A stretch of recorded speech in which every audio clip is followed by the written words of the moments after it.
حضرت خواجہ معین چشتی رحمتُاللہ تعالی علیہ۔ خواجہ صاحب رحمتُاللہ علیہ نے بڑی بھرپور زندگی گزاری۔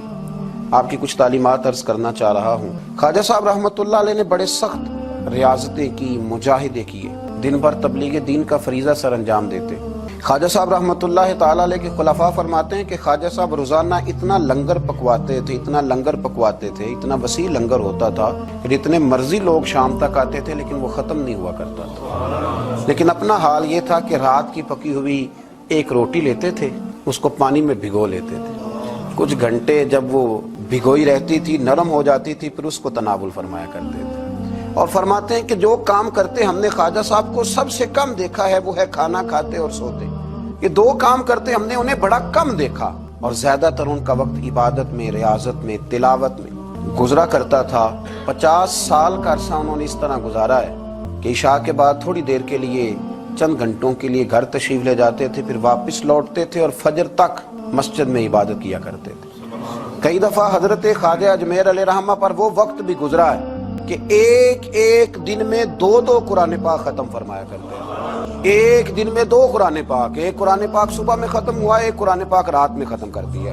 خواجہ صاحب علیہ رحمہ اس درد کے ساتھ تلاوت فرماتے تھے کہ لوگ کہتے ہیں کہ وہ تو بیدار رہتے ہی تھے، تلاوت سننے والے بھی آنکھیں کھول لیا کرتے تھے۔ خواجہ صاحب رحمۃ اللہ تعالیٰ لیکن نوافل کی کثرت کا کوئی اندازہ ہی نہ تھا۔ خواجہ صاحب کے ریاضتیں، مجاہدے، عبادتیں، یہ ساری چیزیں اپنی جگہ مسلمہ تھی۔ اس کے ساتھ ساتھ جب وہ اپنے خلفاء کی، اپنے مریدوں کی تربیت کرتے تھے تو رنگ نرالا ہوتا تھا۔ خواجہ قطب الدین بختیار کاکی رحمۃ اللہ علیہ فرماتے ہیں جب میرے شیخ، میرے مرشد، میرے ملجا، میرے آقا حضرت غریب نواز رحمۃ اللہ تعالیٰ علیہ مجھے دلی بھیجنے لگے تو میں نے عرض کی کہ حضور کچھ نصیحتیں فرما دیں، تو کہتے خواجہ صاحب نے مجھے 4 نصیحتیں فرمائی، 4 باتوں کا درس ارشاد فرمایا۔ سب سے پہلے خواجہ صاحب نے فرمایا یاد رکھنا، درویشی اس طرح کرنا کہ بادشاہی معلوم ہو، فقر اس طرح کا ہو کہ تم بادشاہ معلوم ہو۔ اور دوسرا خواجہ صاحب رحمۃ اللہ تعالیٰ علیہ فرمانے لگے جب کوئی تیرے پاس آئے نا تو وہ خالی نہیں جانا چاہیے، بھوک لگی ہو تو اسے روٹی ملنی چاہیے، کپڑے کی ضرورت ہو تو اسے خیرات ملنی چاہیے، علم کا بھوکا ہو تو تیرے پاس قرآن و سنت کے دلائل کے انبار ہوں، اور اگر وہ درد لے کے آئے نا تو تیرے بھی آنسو ہونے چاہیے اور سامنے والے کو وہ آنسو ہی نصیب ہونے چاہیے۔ ہر ایک کو ہر شے دے کے بھیجنا، کوئی کمزوری نہ رہ جائے۔ اور تیسرے نمبر پہ فرمایا خوشی میں تو ساری دنیا ہی ہنستی ہے، جب خوشخبری آتی ہے تو سب ہی ہنستے ہیں، پر قطب الدین میرے ساتھ وعدہ کر، سب سے زیادہ تیرے چہرے پر اس وقت مسرت ہونی چاہیے جب رب تجھے آزمائش میں ڈالے، سب سے زیادہ تیرے چہرے پر اس وقت مسکراہٹ ہونی چاہیے جب اللہ کریم تجھے کوئی آزمائش دے۔ یاد رکھنا، دکھوں میں ہنستے رہنا، اس کی طرف سے آنے والی آزمائشوں کو اس کا تحفہ سمجھنا۔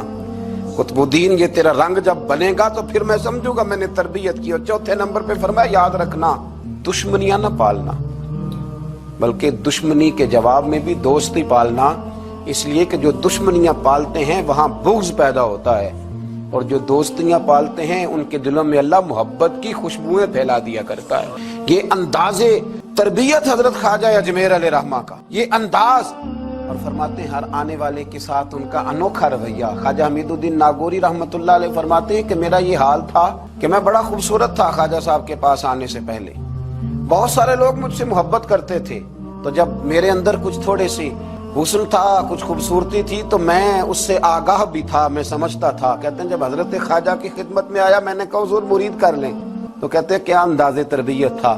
فرمانے لگے جہاں پہلے ہی اتنے لوگ بستے ہوں وہاں معین الدین کیسے بسیرا کرے گا، اتنے لوگوں کی موجودگی میں کیسے آؤں گا میاں، پہلے اتنے بسائے ہوئے ہیں، سب کو نکال۔ تو حضرت خواجہ اجمیر علیہ رحمہ نے جب یہ کہا تو خواجہ حمید الدین ناگوری رحمۃ اللہ علیہ اٹھ کے قدموں میں بیٹھ گئے، کہنے لگے حضور سارا زمانہ میرے پیچھے بھاگتا ہے، پر اس طرف بھی تو غور فرمائے نا، میں اگر بھاگا ہوں تو معین الدین اجمیری کے پیچھے بھاگا ہوں، حضور مہربانی فرمائیں۔ خواجہ اجمیر نے بیعت فرمایا، جب اٹھ کے باہر نکلے نا تو ایک شخص کہنے لگا حضور یہ نوجوان ہے، میں اس کو جانتا ہوں، اس طرح کے نوجوان یوں ہی ہوتے ہیں۔ فرمایا اچھا تو جانتا ہے نا، پر معین الدین کا بننے سے پہلے جانتا تھا، اب یہ میرا بن گیا، اگر جاننا ہوا نا تو ذرا جا گلی میں کچھ لوگوں سے بات کر رہا ہے، دیکھ لے کیا بات ہو رہی ہے۔ خواجہ حمید الدین باہر نکلے تو پرانے یار ملنے آ گئے، انہوں نے کہا چلو، آپ فرمانے لگے میاں اب نہیں جانا، اب دو گلیاں یاد کرنی ہیں، ایک جو شیخ کے گھر جاتی ہے اور دوسری جو واپس آتی۔ اب دوبارہ بھائی کہیں بھی نہیں جانا۔ نے کہا جناب وہ فلاں بھی بلا رہا ہے۔ عابد الدین صاحب نے کوئی بڑا ہی جملہ بول دیا، فرمانے لگے وہ بلا رہا ہے تو کیا ہوا، اب تو جنت کی حور بھی بلائے گی تو نہیں جانا۔ اب نہیں جانا، اب میں نے تربیت لے لی ہے، اب میں نے فیض لے لیا ہے، اب میں نے ادھر ہی توجہ رکھنی ہے جہاں کا میں ہو گیا ہوں۔ ایک در پھڑیے محکم پھڑیے، پھر ایک دئی ہو کے مریے، یک در گیر تے محکم گیر۔ یہ جگہ جگہ جانے کا کیا مطلب؟ یہ تربیت ہے، یہ انداز ہے، یہ معیار اور یہ سٹیٹس خواجہ صاحب نے اپنے مریدوں کو سکھایا۔ اتنی عبادت ہے، اتنی ریاضت ہے، اتنی تربیت ہے، پھر بھی رو پڑے ہیں، پھر بھی بڑھاپا آیا ہے تو تڑپ اٹھے، پھر بھی چند خلفاء کو قریب بلایا ہے تو حضرت معین الدین کہنے لگے میرے لیے دعا کرو۔ تو کہا حضور 90 سال کے قریب عمر ہو گئی، زندگی بھر آپ کو وضو میں دیکھا، حضور زندگی بھر سجدے میں دیکھا، زندگی بھر رعنائی میں دیکھا، تبلیغ میں دیکھا، خدمت میں دیکھا، لوگوں کو کھلاتے دیکھا، گھر کے اندر سے لے کر باہر تک ہم نے آپ کو دوسروں کا سوچتے ہی دیکھا۔ آپ نے تو اپنے لیے سوچے کچھ نہیں تو روتے کیوں ہے، دعا کیوں کراتے ہیں؟ فرمانے لگے یار زندگی پوری عمل کیے ہیں لیکن میرے لیے دعا کرنا، کہیں ایسا نہ ہو کہ اعمال کی گٹھڑی لے کر جب رب کی بارگاہ میں جاؤں تو مالک کہے کہ عمل تو بڑے ہیں پر میرے لائق کوئی بھی نہیں، بڑے عمل ہیں پر میرے لائق کوئی ہے تو بتا۔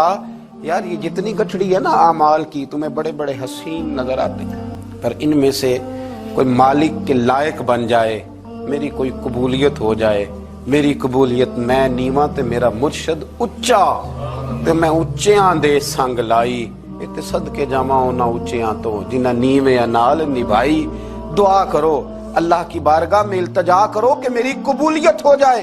انما یخشی اللہ من عبادہ العلماء، قرآن مجید نے کہا کہ اللہ کے بندوں میں سے جو عالم ہوتے ہیں ان میں خشیت ہوتی ہے، ان میں خوف ہوتا ہے۔ وہ چونکہ جانتے زیادہ ہیں تو وہ ڈرتے بھی زیادہ ہیں، ان کے اندر احساس بھی زیادہ ہوتا ہے۔ حضرت عبداللہ ابن مسعود رضی اللہ تعالیٰ عنہ فرمایا کرتے تھے کثرت کلام کرنے والا تو عالم نہیں ہوتا، اللہ سے زیادہ ڈرنے والا عالم ہوتا ہے۔ کثرت کلام والا تو عالم نہیں، وہ جس کے دل میں خشیت زیادہ ہے وہ بڑا عالم ہے۔ میرے نبی پاک علیہ السلام نے فرمایا میں تم سب سے بڑھ کر اپنے رب کو جاننے والا ہوں اور میں تم سب سے بڑھ کر اپنے رب سے ڈرنے والا ہوں، کیونکہ میں جانتا زیادہ ہوں تو میں اپنے رب سے ڈرتا بھی زیادہ ہوں۔ حضرت خواجہ اجمیر علیہ رحمان نے تربیت کی، لوگوں کے مزاج سوارے، لوگوں کے دل سوارے، اور خواجہ صاحب نے تربیت کی اور تربیت کے مراکز بھی قائم فرمائے۔ اجمیر کے فیضان سے پھر دلی میں خواجہ قطب الدین کا مرکز قائم ہوا، پھر اسی فیضان سے پاک پتن میں بابا فرید الدین گنج شکر کا مرکز قائم ہوا، پھر اسی فیضان سے خواجہ نصیر الدین چراغ دہلوی کا مرکز قائم ہوا، پھر اسی فیضان سے مہار شریف کا مرکز قائم ہوا، پھر اسی فیضان سے پیر پٹھان خواجہ سلیمان تونسوی کا مرکز قائم ہوا، پھر اسی تربیت کی روشنی میں حضرت شمس العارفین سیالوی تیار ہوئے، پھر اسی تربیت کی روشنی میں پیر مہر علی شاہ جیسے لوگ تیار ہوئے، پھر اسی ترتیب سے اسی روشنی نے بڑے بڑے مشائخ کو ترتیب دیا، اس لیے کہ وہ مرتب کرنے والے تھے، وہ ترتیب دینے والے تھے، وہ کام کرنے والے تھے۔ بنگلے، کوٹھیاں، جائیدادیں، مکان اور گاڑیوں کے ساتھ لوگوں کے سامنے نمودار نہیں ہوئے، وہ ہوئے تو اپنے تربیت یافتہ خلفاء کے ساتھ نمودار ہوئے، انہوں نے تربیت کی، مراکز بنائے۔ دعا کریں اللہ تعالی ہمیں تعلیمات پر عمل کی توفیق عطا، نقش قدم چلنے کی توفیق عطا فرمائے۔